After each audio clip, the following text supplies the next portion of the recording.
السلام علیکم محترم عزیز دوستو، آج ہم بات کرنے والے ہیں حضرت موسیٰ علیہ السلام اور ظالم بادشاہ فرعون اور اس کی بیوی حضرت آسیہ کے بارے میں۔ آپ سے گزارش ہے کہ آپ اس ویڈیو کو پورا ضرور دیکھیں۔ حضرت آسیہ علیہ السلام نے اللہ تعالیٰ سے دعا مانگی، اے میرے پروردگار، میرے لیے جنت میں گھر بنا دے، مجھے فرعون اور اس کے برے کاموں سے بچا لے اور ان ظالموں سے چھٹکارا دلا دے۔ حضرت نوح علیہ السلام کے پوتے مشرام اور برہام جس علاقے میں آباد ہوئے اس کا نام مصر پڑ گیا۔ یہاں کی قوم جب پروان چڑھی اور فرعون کی حکمرانی آ گئی، پھر جب حضرت یوسف علیہ السلام مصر کے بادشاہ بنے تو ان کے والد حضرت یعقوب علیہ السلام اپنے باقی بیٹوں کے ساتھ مصر آ گئے اور گوشان نام کے ایک علاقے میں آباد ہو گئے۔ انہیں بنی اسرائیل کے نام سے پکارا جاتا ہے۔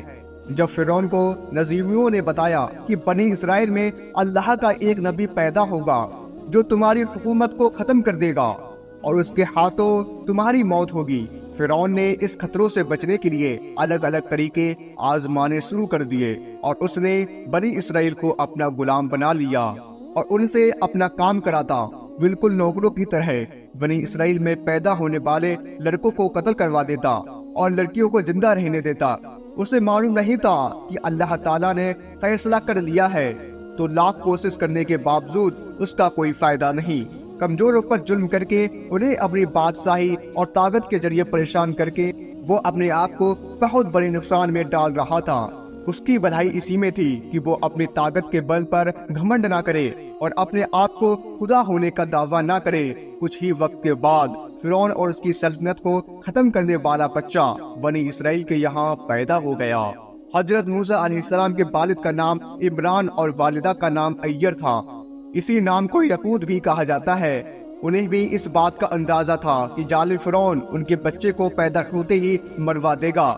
حضرت موسیٰ علیہ السلام کی ماں کو اللہ کی طرف سے وحی آ گئی کہ اس بچے کو اپنے پاس رکھنا اور اسے دودھ پلانا، لیکن جب اس کی جان کو خطرہ لگے تو اسے دریا میں ڈال دینا اور ڈرنا نہیں۔ کچھ وقت کے بعد پھر اللہ تعالیٰ کی طرف سے حکم ہوا کہ اس بچے کو ایک صندوق میں رکھو اور دریا میں ڈال دو، پھر دریا اسے کنارے پر ڈال دے گا، پھر اس صندوق کو میرا اور تمہارا دشمن فرعون اٹھا لے گا۔ حضرت موسیٰ علیہ السلام کی والدہ اللہ تعالیٰ کے حکم کے مطابق حضرت موسیٰ علیہ السلام کو ایک صندوق میں رکھ کر دریا میں ڈال دیتی ہیں۔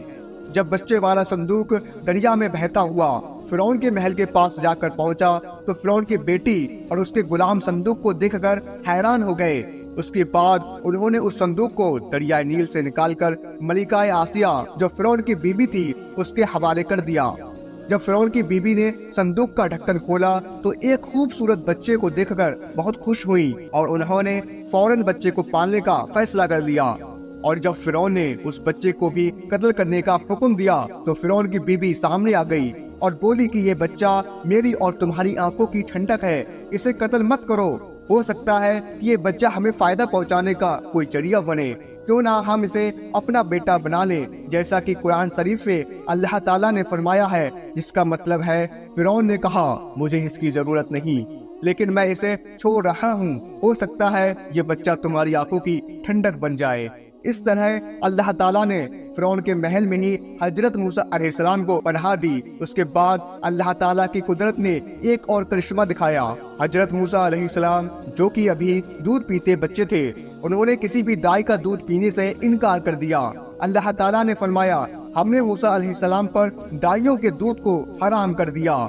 محل والوں نے ایک ایسی عورت کی تلاش شروع کر دی جس کا دودھ یہ بچہ پینے لگے۔ اتنے میں حضرت موسیٰ علیہ السلام کی بہن سامنے آ گئی اور بولی میں تمہیں ایسی عورت کے بارے میں بتاؤں گی جس کا دودھ یہ بچہ ضرور پیے گا۔